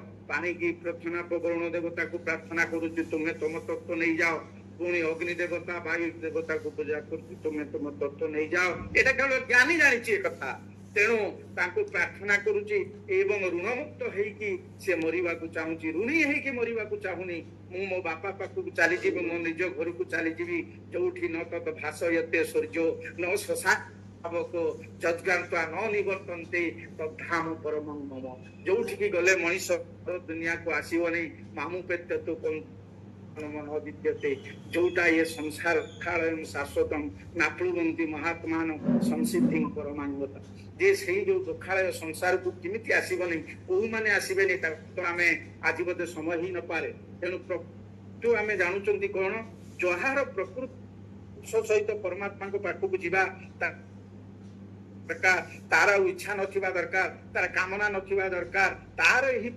मृत्यु हम जे पर्यंत कामना थुबो मो स्त्री की पाइबी छुआ को पाइबी घर करिबी धर करिबी ता माने रिबार्थ जन्म जन्म हे तेणु जेतेबेले ए कामनार विनाश हबो मोर आत्मा रे किछि रहिबो नै जे कामना जे आउ किछि डिजायर्स फ्री हे जिवे सोल सेतेबेले के हमें परमात्मा मूल उत्स सहित मिसिबा से विकार शून्य जेतेबेले हे जिवो काना परमात्मा सो काह कुहंती 16 17 18 नंबर 16 सेटा वर्णना कराई कोठी ना पंचदश अध्याय तेणु लूणटा लूण जमी समुद्र संगे मिसी जाऊँगी से भाई आत्मा जाकि परमात्मा सहित मिसिले तापर जाकि प्रकृत मृत्यु हम जे आमे जदि नदी जल को जाकि समुद्र भितर खोजा से मधुर जल को महानदी जल आ मिलबनी सेतेबेले तार नदीर मृत्यु है आम आत्माटार मृत्यु हम केतेबेले जेतेबेले जाकि से परमात्मा सहित मिसिबो ता मूल उत्स जो आसी मिसिबो से सेतेबेले प्रकृत मृत्यु हम मृत्युटा सेतेबेले हबो जेतेबेले तार कामना नथिबो इच्छा नथिबो एवं को माने से गुरा को प्रकृत मृत्यु पाइबे तेणु से गुरा विकार शून्य हबो कामना ममता अहंकार शून्य हबो से चैप्टर ऊपर को आमे जीवा जे तेणु वर्तमान आमे जानुचंती मृत्युटा होची गोटे क्रम विकास ये मृत्युटार आमे रिबार्थ हबा काइना हमर कामना अछि हमर कामनाटार परिपक्वता आसी नै तेणु वर्तमान आमे जानिले कोन जे मृत्युटा यदि आमे टिके मृत्यु बेले टिके काहे कि आमे टिके कष्ट पाउछ किमिति कष्ट होइकि मरिबो जोटा जानिबा कथा आमे जानिबा दरकार जे प्रकृत ये जो भागवतर सारमर्म कोन भागवतर सारमर्म हमर आलोचना होने जे भागवतर सारमर्म नुहे जे आमे ये 332 गल्प सुनिबा पाई ये भागवतर सारमर्म होची सेदिन परीक्षित राजा से जानुचंती मोर मृत्युवरण हबो तेणु मु निश्चय दिने मरिबी तेणु कोन मते करिया को पड़िबो ना 7 दिन भितरे मरिबी तेणु ये मृत्यु समय मत गोटे तक्षक आसी कामुड़ो तेणु तक्षक कामुड़ी मोर विष ज्वाल देह जल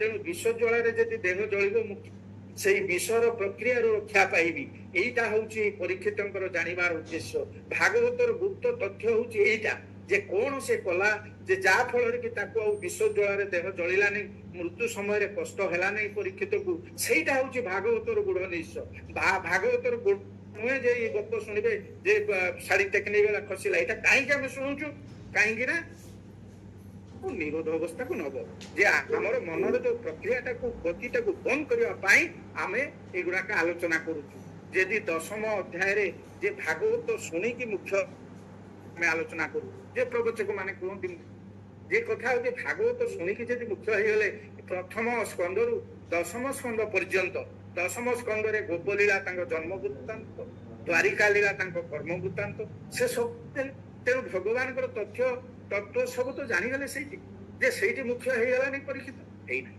ପୁଣି ଏକାଦଶରେ ଯାହା କିଛି ରହିଲା ଜ୍ଞାନ ମଧ୍ୟ ଦେଲେ। ଏକାଦଶ ସ୍କନ୍ଧରେ କଣ ମୁଖ୍ୟ ହେଲା କି ପରୀକ୍ଷିତ ହେଲାନି। ତେଣୁ ଜଣେ ଶୁଣିକିରି ଯେ ମୁଖ୍ୟ ହେଇଯାଏ ଏଇଟା ମୁଁ କାହିଁକି ଏଥିରେ ବିଶ୍ୱାସ କରେ ନାହିଁ। ଆମକୁ କରିବାକୁ ପଡିବ। କର୍ମଯୋଗଟାକୁ ଆଲୋଚନା ନ କଲେ ଇଏ ତ ଲମ୍ବା ବିଷୟ ଆଉ ଉପକ୍ରମଣିକା ଚାଲିଛି। ଯେ କଥା ହଉଛି ପରୀକ୍ଷିତ ମୁଖ୍ୟ ହେଲା କେମିତି, ଇଏ ଦ୍ୱାଦଶ ସ୍କନ୍ଧ ଭାଗବତର 6ଠ ଅଧ୍ୟାୟରେ କେମିତି ମୁଖ୍ୟ ହେଇଛି ଆପଣ ଦେଖନ୍ତୁ। ଯେ ପରୀକ୍ଷ ରାଜା ଯୋଗ ଧ୍ୟାନେ ବସିଲେ ନିଶ୍ଚୟ ମୌନ, କେମିତି ବସିଲେ ତାଙ୍କୁ ବସିବା ମଧ୍ୟ ଶିଖେଇଛନ୍ତି ସେଇ ଇଏ ନା ଆପଣଙ୍କର ସୁଖଦେବ ମହାରାଜ। ସେ ବସିକି କଣ କଲେ, କଣ କାର୍ଯ୍ୟଟା କଲେ, ଦ୍ୱାଦଶ ସ୍କନ୍ଧ 6ଠ ଅଧ୍ୟାୟରେ ଯେ ମୁଖ୍ୟ ହେଲେ ଯୋଉଟା ଭାଗବତର ମୂଳ ରହସ୍ୟ, ତାପରେ ସେ କଣ କରିଛନ୍ତି ସେଠି ନା ଆତ୍ମାକୁ ବ୍ରହ୍ମ, ଲମ୍ବା ବିଷୟ ଆମେ ସର୍ଟରେ ସାଧବା ଯେ ଆତ୍ମାକୁ ବ୍ରହ୍ମ ରନ୍ଧ୍ରେ ନେଇ ସୁଷୁମ୍ନା ଦ୍ୱାରେ ସେରୁ ହାଇ। ପୁରୁଷ କଣ ଆମେ ତ ଜାଣିଲେ ହବ। ଆତ୍ମାକୁ ବ୍ରହ୍ମରନ୍ଧ୍ର ଅଛି କୋଉଠି, ଅଁଳା ପିଅଳା ସୁଷୁମ୍ନା। ସେଇ ଯୋଉ ଏଣ୍ଡିଂ ରେ ଆମ ମେରୁଦଣ୍ଡରେ ଯୋଉ ଶେଷ ମୁଣ୍ଡରେ ଯୋଉ ଥାଲାମସ ହାଇପୋଥାଲାମସ ମଝିରେ ସୋଲର ପ୍ଲେସିଂ, ସେଇ ଜାଗାରେ ନେଇକି ଇଏ ମନଟାକୁ ସେଇଠି ରଖିଲା। କିଏ ନା ପରୀକ୍ଷିତ ରାଜା। ଶିଖେଇଲେ କିଏ ନା ସୁଖଦେବ ମହାରାଜ। କାର ବିନ୍ଦୁ ସଂଯୁକ୍ତ ନିତ୍ୟମ ଧ୍ୟାୟନ୍ତି ଯୋଗିନ କାମଧନ ମୁଖ୍ୟ ଓଙ୍କାରାୟ ନମ।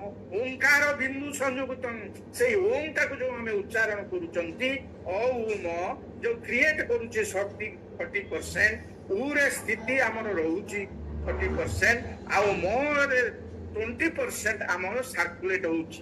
ସେଇ ଓಂ ଉଚ୍ଚାରଣ ଯେତେବେଳେ ଆପଣ କରୁଛନ୍ତି, ଆମର ନିମ୍ନସ୍ଥ ବାୟୁ ଅର୍ଥାତ୍ ଆମ ତଳ ଦେଶରୁ ମୂଳାଧାର ଚକ୍ରରୁ ଓಂ ଯେତେବେଳେ ଉଚ୍ଚାରଣ କରିବେ, ତାକୁ ଧୀରେ ଧୀରେ ପବନକୁ ନେଇ ମେରୁଦଣ୍ଡର ଶେଷରେ ସେଇଠି ବିନ୍ଦୁରେ ସଂଯୁକ୍ତ କରିବେ।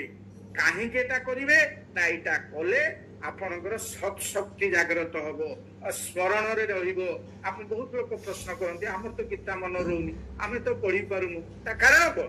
ତା କାରଣ ହଉଛି ଆମର ବ୍ରେନ ସେଲ ଯେତିକି ଆକ୍ଟିଭ ହବା କଥା ସେ ହଉନାହିଁ। ଓଂଟା ଯଦି ଆପଣ ଉଚ୍ଚାରଣ କରିବେ, ନିମ୍ନସ୍ଥ ବାୟୁ ଊର୍ଦ୍ଧ୍ୱଗାମୀ ହେଇ ମସ୍ତିଷ୍କକୁ ସଫିସିଏଣ୍ଟ ଅକ୍ସିଜେନ ଗଲେ, ଯୋଉଗୁଡାକ ସୁପ୍ତ ଅବସ୍ଥାରେ ବ୍ରେନ ସେଲ ସବୁ ଥିବେ 20-25% କାମ କରୁଛି, 30-35-40% ହେଲେ ମହାତ୍ମା ହେଇଯିବେ। ତେଣୁ ଏଇ ଯୋଉ ବ୍ରେନ ସେଲ ଆକ୍ଟିଭେଟ କରିବା ପାଇଁ ଓಂ ଉଚ୍ଚାରଣ କଲେ ସତ୍ ଶକ୍ତି ଜାଗ୍ରତ ହବ, ସଫିସିଏଣ୍ଟ ଅକ୍ସିଜେନ ମୁଣ୍ଡକୁ ଯିବ ଏବଂ ମୁଣ୍ଡରେ ଯୋଉ ସୁପ୍ତ ଥିବେ ସେଲ ଗୁଡାକ ଜାଗ୍ରତ ହେଇ ଉଠିବେ। ଆପଣଙ୍କ ସ୍ମରଣ ଶକ୍ତି 100% କାମ କରିବ। ଯେ ସେ ଯାହା ହଉ ଯେ ତେଣୁ ଇଏ ପରୀକ୍ଷିତକୁ ଏ କଥା ସେ ଶିଖେ ଯେ ତୁ ନେଇକିରି ଓଂଟାକୁ ଇଏ କରିକି ତ ନିଜ ଆତ୍ମାଟାକୁ ସେଇ ବ୍ରହ୍ମରନ୍ଧ୍ରରେ ସ୍ଥାପନ କର। ଇଏ ଷଟ୍ଶକ୍ତ ଭେଦୀ ଭୁରୁ ମଧ୍ୟରେ ପରମାତ୍ମାରେ ଭାବ ଭେଦେ ଷଡ଼ ଚକ୍ର, ସେଇ ମୂଳାଧାର ଚକ୍ର, ସ୍ୱାଧିଷ୍ଠାନ ଚକ୍ର, ତା ଉପରେ ମଣିପୁର ଚକ୍ର, ଅନାହତ ଚକ୍ର, ଇଏ କଣ୍ଠ ବିଶୁଦ୍ଧ ଚକ୍ର, ଏଇ ଯୋଉ ଆଜ୍ଞା ଚକ୍ର, ଲଲାଟ ଚକ୍ର, ଏଇ ଯୋଉ ଚକ୍ର ଗୁଡାକ ଆଲୋଚନା ଆମର ହେଇଛି, ବହୁତ ବିସ୍ତାର ଭାବରେ ଆଲୋଚନା ହେଇଛି। ତେଣୁ ଷଡ଼ ଚକ୍ରକୁ କେମିତି ଭେଦିକି ଆପଣ ମନର କ୍ରିୟାଟାକୁ କେମିତି ଆପଣ ତଳ ଦେଶରୁ ଉପରକୁ ନେବେ, ତାର ଗୋଟେ ସିଷ୍ଟମ ଗୋଟେ ଗୁରୁ ନ ଧଇଲେ ହୁଏ। ତେଣୁ ଏଇଗୁଡାକ କଲେ କଣ ହବ ନା ଆପଣଙ୍କର ଶରୀରର ସମସ୍ତ କ୍ରିୟା ମୁଣ୍ଡ କଣ୍ଟ୍ରୋଲ କରିବ, ସେଠିକି ପଳେଇଯିବ। ତାପରେ ପରୀକ୍ଷା ଏ କଥା କହିବାର ମୋର ତାତ୍ପର୍ଯ୍ୟ ହଉଛି ଯେ ପରୀକ୍ଷିତ ରାଜା ମରିବେ ଆଉ ଖୁବ ଅଳ୍ପ ସମୟ ଅଛି। ଯେ କହୁଛନ୍ତି 6 ଦିନ ଚାଲିଗଲା, ତୁମେ ମତେ କଣ ଶିଖେଇଲ, ମୁଁ ତ କାହିଁ ମରୁନାହିଁ, ମୁଁ କାହିଁ ଜ୍ଞାନ ପାଇନାହିଁ, ସବୁ ଜ୍ଞାନ ଦେଇ ସାରିଲେଣି, କିନ୍ତୁ ଏଇଟା ହଉଛି ଶେଷ କ୍ରିୟା। ଏ ବିଷୟ ସଙ୍ଗକୁ ସେ ଦୂର ନାହିଁ ପାୟାନ୍ତର ମନର। ତାପରେ ଯେତେବେଳେ ସେଇ ଓଂଟାକୁ ନେଇକି ଯୋଉ ସେଠି ଯୁକ୍ତ କରିଲେ ପରମାତ୍ମାଙ୍କ ସାଙ୍ଗରେ, ସେଇ ଯୋଉ ଆତ୍ମା ପୁରୁଷ ଯିଏ ଅଛି ଲଲାଟରେ, ତାପରେ କଣ ହେଲା ଭିତର ବାହାରଟା ସମାନ ହେଇଗଲା। ସେଇ ଯୋଉ ଭିତର ବାହାର ସମାନ ଭଗବାନ ନାମରେ। ଏ କସ୍ତୁରୀ ନାଭିରେ ହରିଣ ଯେନେ ମୃଗ ମହି, ତୋ ବାସନା ସେ ତଥା ମୁଁ ବୁଲି ବୁଲି ମୋରଇ। ଏ ଯେତେବେଳେ ବାୟା ବାବା ଗୀତାରେ ସେ କହୁଛନ୍ତି ପ୍ରଭୁ ମତେ ଟିକେ କୁହ ମୁଁ କେମିତି ପରମାତ୍ମାଙ୍କୁ ପାଇବି। ଚାରିଆଡେ ଏ ଗୋପ ବୃନ୍ଦାବନେ ଖୋଜିଲି କୃଷ୍ଣ ପାଇଲି ନାହିଁ, କାଶୀ ମଥୁରାରେ ବୁଲି ପୁରୀଣ ହେଲି ନିରାଶ ମୁହିଁ ଏମିତି ବହୁତ ଜାଗା ବୁଲିଲେ ଦେଖୁଛନ୍ତି ଭଗବାନଙ୍କୁ ପାଉନାହାନ୍ତି। ଖୋଜିଲି ଆକାଶ ପାତାଳ ପୁଣି ଜଳ ଗଗନ ଚନ୍ଦ୍ର ସୂର୍ଯ୍ୟ ତାରା ଖୋଜିଲି ନାହିଁ ତୋ ଦର୍ଶନ କୋଉଠି ପାଇନାହାନ୍ତି। ଶେଷରେ କଣ କଲେ ନା ସଦଗୁରୁ ଦିନେ ବତାଇ ଦେଲେ କଚନେ ଶିଶୁ ମୁନା ସ୍ଥାନେ ନିବେଶୀ ମନ ଦେଖ ଯତନେ ଶିଶୁମ୍ନା ଅଁଳା ପିଅଳା ସୁଷମନା ଯୋଉଟା କହିଲି ମେରୁଦଣ୍ଡର ଶେଷରେ ତିନୋଟି ଜିନିଷ ଯାଉଛି ଗଙ୍ଗା ଯମୁନା ସରସ୍ୱତୀ ସେଇ ଏଣ୍ଡିଂ ରେ ଗୁରୁ ତାଙ୍କୁ ବତଉଛନ୍ତି ସେଇଠି ମନ ନେଇକି ସ୍ଥାପନ କର ଇଏ କସ୍ତୁରୀ ନାଭିରେ ଭରିଣ ଯେନେ ମୃଗ ଭ୍ରମହି ତୋ ବାସନା ସେ ତଥା ମୁଁ ବୁଲି ବୁଲି ମୋର ସେ ଜାଣିନଥିଲା କସ୍ତୁରୀ ନାଭି ନିଜ ନାଭିଟା ପାଚିଛି ଏ ସେ ହରିଣର ନାଭି ନିଜ ନାଭି ପାଚିଛି କିନ୍ତୁ ସେ ବାସ୍ନାଟା ଯୋଉ କସ୍ତୁରୀ ବାସ୍ନା ହଉଛି ହରିଣ ଭାବୁଛି ମୁଁ ବୋଧେ ଜଙ୍ଗଲ ଭିତରେ କୋଉଠି ବାସ୍ନା ତାକୁ ଦୌଡ଼ି ଦୌଡ଼ି ବୁଲୁଛି ସେ ବାସ୍ନା ପଛରେ କିନ୍ତୁ ତା ନିଜ ନାଭିରୁ ବାହାରୁଛି ଏଇ କଥାଟା ଜାଣିନି। ତେଣୁ ମାୟା ବାବା ସେଇ କଥା କହୁଛନ୍ତି ବହୁତ ଭିତରେ ଆତ୍ମା ପୁରୁଷ ଅଛି ଏ କଥା ମୁଁ ଜାଣିନି। ମତେ ଗୁରୁ ବତେଇ ଦେଲେ କଣ ବତେଇଲେ ନା ସତଗୁରୁ ଦିନେ ବତାଇ ଦେଲେ ଏକ ବିଶ୍ୱମନା ସ୍ଥାନେ ନିବେଶୀ ନ ଦେଖ ଯତନେ ଦେଖୁ ଦେଖୁ ତାର ଦର୍ଶନ ହେଲା ହୃଦ ମନ୍ଦିରେ ଭିତର ବାହାର ସମାନ ଭଗବାନ ନାମରେ ଯେତେବେଳେ ସେଇ ଆତ୍ମା ପୁରୁଷ ସହିତ ଏ ପରମାତ୍ମାଙ୍କର ମିଳନ ସେଇ ଲଲାଟ ପ୍ରଦେଶରେ ପରୀକ୍ଷିତ ହେଇଗଲା ସେତେବେଳେ ଏକ ହେଇଗଲା ସେତେବେଳେ ସେ ଆଉ ପାର୍ଥକ୍ୟ ଦେଖିପାରିଲେନି ଶରୀର ସ୍ତରରୁ ସେ ଉଠି ମନ ଇନ୍ଦ୍ରିୟ ସ୍ତର ଦେଇ ବୁଦ୍ଧି ସ୍ତର ଦେଇ ଆତ୍ମିକ ସ୍ତରରେ ପହଞ୍ଚିଲେ ଏବଂ ବୁଦ୍ଧେ ପରମ ବୁଦ୍ଧ୍ୱା ସଂସ୍ତଭ୍ୟ ଆତ୍ମନା ଜହି ଶତ୍ରୁ ମହାବା ଆମ ରୂପମ ଦୁରାସତ ଆତ୍ମା ଦ୍ୱାରା ଆତ୍ମାକୁ ସ୍ଥାପନା କଲେ ସେତେବେଳେ କଣ ହେଲା ନା ଏକା ଯେ ସେ ବ୍ରହ୍ମେ ପ୍ରବେଶୀ ଶରୀର ଯାତନା ବିନା ଯେତେବେଳେ ନିଜର ଆତ୍ମା ଯୋଉ ଚେତନ ଜାଣିବାର ଶକ୍ତି ଚେତନଟାକୁ ଜାଣିବା ଦରକାର ଯେ ଇୟା ଅଛି ଯାହାର ଇଚ୍ଛା ଅଛି ସେ ହଉଛି ଚେତନ ଯେ ଯେତେବେଳେ ସମୟ ହେଇଗଲା କି ଓହୋ ହରିଓମ ହରିଓମ ମୁଁ ଆଉ ଦେଖିନି ଆଖିଟା ହରିଓମ ହରିଓମ ହଉ ଏଇଠି ମୁଁ ସାରି ଦଉଛି ବର୍ତ୍ତମାନ ପରମ ପଦକୁ ଲଭିଲେ ବିଷ୍ଣୁ ଅଙ୍ଗରେ ଲୀନ ହେଲେ ସେତିକିବେଳେ ପରୀକ୍ଷିତ ମିଶି ଯାଇଛନ୍ତି ସେଇ ଭଗବାନଙ୍କ ଚରଣରେ ହାହାକାର ଶବ୍ଦ ଶୁଭିଲା ଶବଦେ ପୃଥିବୀ କମ୍ପିଲା ତକ୍ଷଣେ ଭସ୍ମ ହୋଇଗଲେ ସମସ୍ତ ପ୍ରାଣୀ ତା ଦେଖିଲେ ତାପରେ ଯେତେବେଳେ ଆତ୍ମା ପରମାତ୍ମାଙ୍କ ସହିତ ଲୀନ ହେଇଗଲା ତାପରେ ସେ ଯେତେବେଳେ ଶରୀର ଯାତନା କଣ ହଉଛି ସେ ଜାଣି ପାରୁନାହାନ୍ତି ସେତିକି ତକ୍ଷକ କାମୁଡ଼ିଲା ଶରୀର ଭସ୍ମ ହେଲା ଏଇ କଥା କହିବାର ତାତ୍ପର୍ଯ୍ୟ ହଉଛି ସେ ଶୁଣିକିରି ମୁଖ୍ୟ ହେଇନି ପରୀକ୍ଷିତ କରିକିରି ମୁଖ୍ୟ ହେଇଛି ସମୟ ଅତିକ୍ରାନ୍ତ ହେଇଛି ସମୟ ଟିକେ ଅଧିକ ହେଇଗଲା ମୁଁ ଆଉ ଦେଖିନାହିଁ ଫୋନରେ ଇଏଟାକୁ ସମୟଟାକୁ ଏଇଠି ମୁଁ ବକ୍ତବ୍ୟ ଶେଷ କରୁଛି ଆଉ ଥରେ ଆପଣମାନଙ୍କୁ